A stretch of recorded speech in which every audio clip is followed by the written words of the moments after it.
आज के लेक्चर का टॉपिक है रिप्रेजेंटेशन ऑफ इलेक्ट्रोकेमिकल सेल्स। जो डिफरेंट इलेक्ट्रोकेमिकल या गैल्वेनिक सेल्स हम कंस्ट्रक्ट करते हैं उनका हर बार पूरा डायग्राम ना बनाते हुए शॉर्ट में कैसे उन्हें रिप्रेजेंट करना चाहिए, इसे कहते हैं रिप्रेजेंटेशन ऑफ इलेक्ट्रोकेमिकल सेल्स। सो जैसा यहाँ पर मेंशन किया है, instead of drawing full diagram every time the cells can be represented in easy way by using following notations. कुछ रूल्स या गाइडलाइंस दी हुई है कि कौन सा सेक्शन आपको कैसे रिप्रेजेंट करना होता है इन शॉर्ट। तो ये पॉइंट्स पहले हम देखते हैं, फिर एक एग्जांपल सॉल्व करेंगे ताकि आपको अच्छे से क्लियर हो जाए कि कैसे डायग्राम से एक शॉर्ट रिप्रेजेंटेशन निकलता है इलेक्ट्रोकेमिकल सेल्स का। इस पे क्वेश्चंस भी पूछे हुए हैं, कई बार आपको रिएक्शन या फिर डायग्राम दे दी जाएगी और उसमें से रिप्रेजेंटेशन बताना है उस दिए गए सेल का।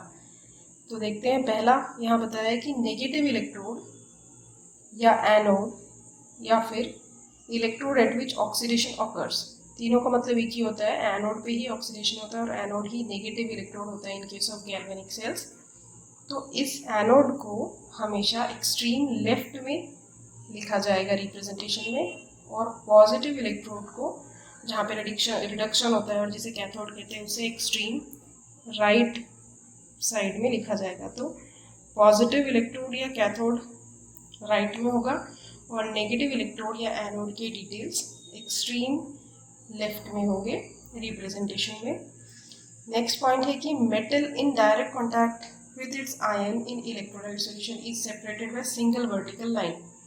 जैसे हम हाफ सेल बनाते वक्त रखते हैं कि एक बीकर होता है, बीकर में एक रॉड होती है। डैनियल सेल में कैसा था, जिंक सल्फेट के सॉल्यूशन में जिंक रॉड थी, तो जिंक रॉड डायरेक्ट कॉन्टैक्ट में है जिंक सल्फेट सॉल्यूशन से।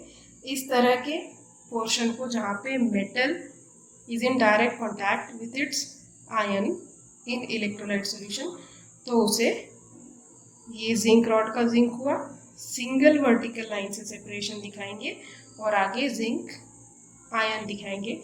इसका मतलब हुआ कि zinc rod is in contact with zinc ion in electrolyte solution. ये एक पोर्शन हुआ। इसी तरह से हम दूसरे साइड वाले सेल के लिए भी, सपोज दूसरे साइड में कॉपर है तो वहाँ भी ऐसे ही दिखाएंगे, copper rod in contact with copper ion solution. Reduction half cell and oxidation half cells are separated by double vertical lines. तो सपोज डैनियल सेल अगेन देखा तो उसमें लेफ्ट में एनोड में जिंक का ऑक्सीडेशन होता है, तो जिंक डायरेक्ट कॉन्टैक्ट में होता है जिंक आयन के लेफ्ट साइड के बीकर में, और राइट साइड के बीकर में कॉपर आयन होता है डायरेक्ट कॉन्टैक्ट में कॉपर रॉड के। बट इन दो बीकर्स के बीच में होता है सॉल्ट ब्रिज, तो सॉल्ट ब्रिज को या सेपरेशन को किससे दिखाना है, डबल वर्टिकल लाइन से, इसलिए रिप्रेजेंटेशन बीच में आती है डबल वर्टिकल लाइन से। तो ये जो अभी मैंने लिखा ये हुआ आपका डैनियल सेल का representation. Zinc in contact with zinc ions, बीच में salt bridge, and this beaker is connected through salt bridge to another half cell containing copper ion in contact with copper rod or electrode। अब ये solution वाला case हुआ। हो सकता है कभी कुछ सेल्स या बैटरी जैसे होते हैं जहाँ सॉल्यूशन नहीं है, या फिर सॉल्यूशन के साथ जो रॉड होनी चाहिए वो रॉड नहीं है, रॉड की जगह पे गैशियस इलेक्ट्रोड लिया हुआ है, जैसे कि हाइड्रोजन गैस होता है जो प्लैटिनम वायर के थ्रू कनेक्ट किया जाता है। तो उस तरह के केस में कैसा रहेगा, द एक्टिविटीज और कॉन्सेंट्रेशन ऑफ इलेक्ट्रोलाइट सॉल्यूशन और pressure if gaseous species are mentioned below them in brackets. तो ब्रैकेट में मेंशन करना है कॉन्सेंट्रेशंस को। जैसे अभी ये ऊपर एग्जांपल देखा, इसमें जिंक आयन अगर 0.1 मोलर होगा तो इस जिंक आयन के नीचे ही हम ब्रैकेट में लिखेंगे 0.1 मोलर, और कॉपर सल्फेट सॉल्यूशन यानी कॉपर आयन का कॉन्सेंट्रेशन अगर 2 मोलर होगा तो इसी के नीचे ब्रैकेट में आप लिखेंगे 2 मोलर, इस तरह से, और यहाँ पे इसका कॉन्सेंट्रेशन 0.1 मोलर। अगर गैस होती है यहाँ पे, जैसे यहाँ दिया है platinum wire for contact H2 gas in direct contact with H+ ions, तो H+ आयन ये इलेक्ट्रोलाइट से है, HCl सॉल्यूशन होगा इसलिए H+ आयन लिखा, एक्वस सॉल्यूशन। तो नीचे इसके कॉन्सेंट्रेशन दिया 1 मोलर। गैस होती है तो गैस के नीचे प्रेशर देना रहेगा 1 एटमॉस्फेयर 2 एटमॉस्फेयर जो भी है वो। तो अगेन यहाँ नीचे इन सारे रूल्स को फॉलो करते हुए डैनियल सेल का ही एक रिप्रेजेंटेशन दिखाया हुआ है। ये लेफ्ट पार्ट है जो एनोड के बारे में डिटेल देता है। एनोड मतलब ऑक्सीडेशन हाफ सेल। इसमें जिंक सॉलिड रॉड है इन contact with zinc 2+ ions in beaker, जो कि जिंक सल्फेट सॉल्यूशन से है, इसलिए एक्वस क्योंकि वो इलेक्ट्रोलाइट सॉल्यूशन है। फिर ये बीकर या हाफ सेल सॉल्ट ब्रिज के थ्रू दूसरे हाफ सेल से कनेक्टेड होता है। दूसरा हाफ सेल होता है राइट साइड का, जहाँ पे रिडक्शन हाफ रिएक्शन हो रही है, और रिडक्शन वाला कैथोड होता है। इसमें क्या है, copper ion from copper sulphate solution aqueous solution are in direct contact with copper electrode which is solid copper rod। तो नीचे इनके फिजिकल स्टेट्स भी दिख रहे हैं। आयंस के नीचे आप aqueous लिखेंगे अगर aqueous सॉल्यूशन है, और एक्सट्रीम राइट और लेफ्ट में जो सॉलिड रॉड्स होते हैं उनके नीचे S लिखेंगे। अगर गैसेस है तो इस तरह से G आएगा। सॉल्यूशंस के नीचे उनके कॉन्सेंट्रेशंस होंगे और गैसेस के नीचे उनका प्रेशर होगा।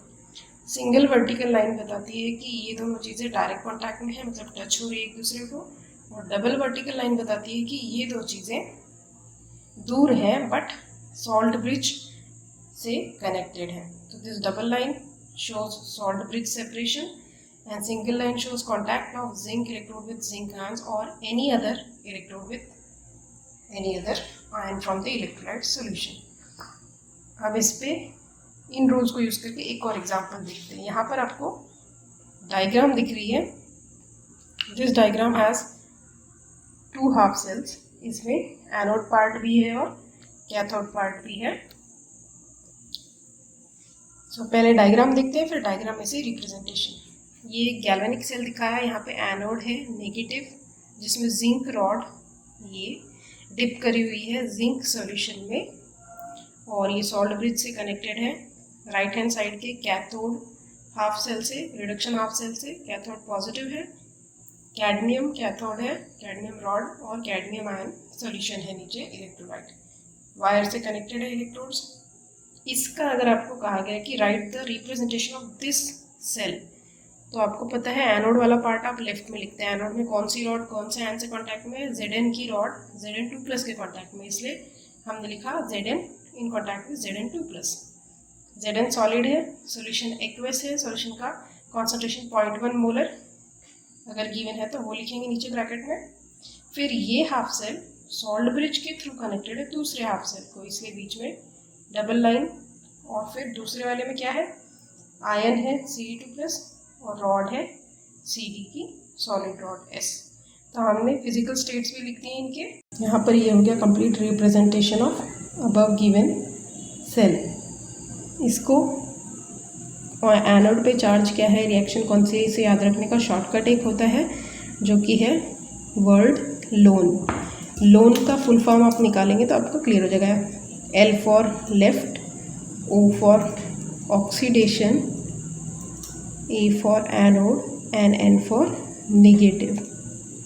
यानी कि लेफ्ट साइड में जो भी पोर्शन होगा उसमें ऑक्सीडेशन हो रहा है वो एनोड है और वो नेगेटिव इलेक्ट्रोड है। डायग्राम में भी सेम चीज़ आप अप्लाई कर सकते हैं कि लेफ़्ट साइड में जो हाफ सेल है उसमें ऑक्सीडेशन हो रहा है, यानी यहाँ पे जिंक का ऑक्सीडेशन होगा। ये एनोड है और ये नेगेटिव है, तो LOAN से आपको याद रहता है कि कौन सा इलेक्ट्रोड नेगेटिव है, वहाँ पे कौन सी रिएक्शन हो रही है और वो कौन सा इलेक्ट्रोड है, एनोड या cathode. So I hope this was helpful. अगर कुछ डाउट है तो आप कमेंट में बता सकते हैं, वो क्लियर हो जाएगा। कुछ एग्जांपल्स और सॉल्व करके देखिए। रिप्रेजेंटेशन बुक्स में एक्सरसाइजेस में दिए होंगे, आप उसको गेस करो। जैसे रिएक्शंस है, जैसा डायग्राम है, उसी तरह से रिप्रेजेंटेशन है या नहीं, तो आपको और चीज़ें क्लियर हो जाएगी। So thank you so much for watching.